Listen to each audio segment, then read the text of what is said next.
Right, guys, let's have an open and honest conversation about what it is to be a really bespoke agent. Let's define this. Chris.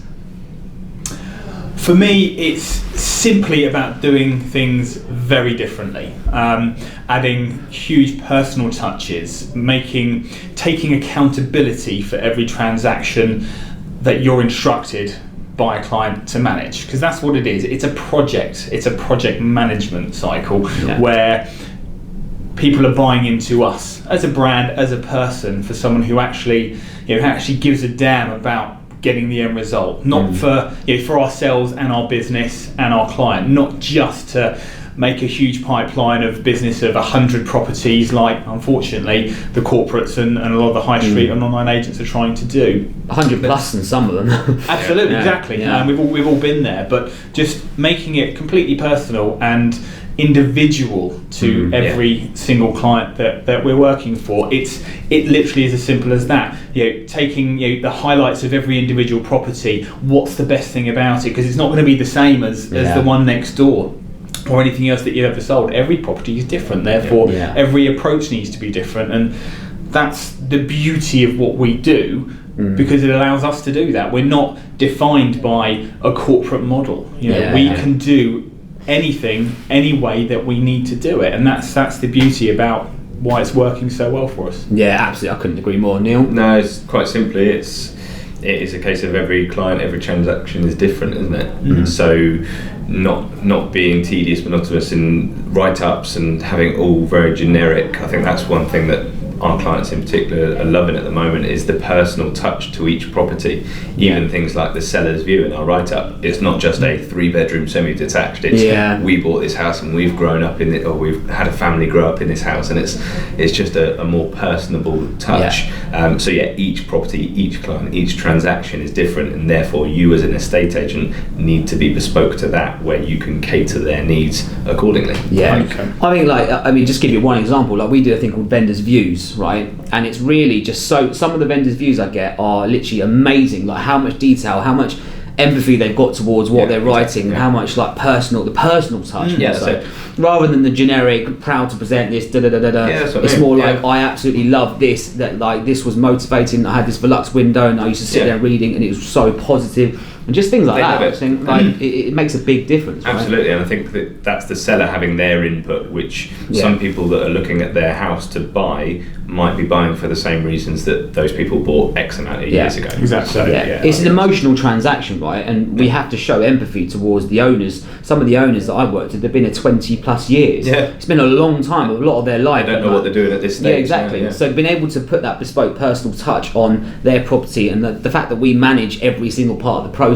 I think just makes it a lot easier and a whole lot transparent for the vendor and us. Absolutely. Which is a massive thing in my opinion. Absolutely agree. Can you give me an example of like one vendor in particular where you know that's been completely bespoke and they've actually loved what you've done because of that? We've got one that was in Lower Early. Myself and Dan both went out to them. I think it might have even been on a Sunday. They wanted to buy a house, lovely new house, family home.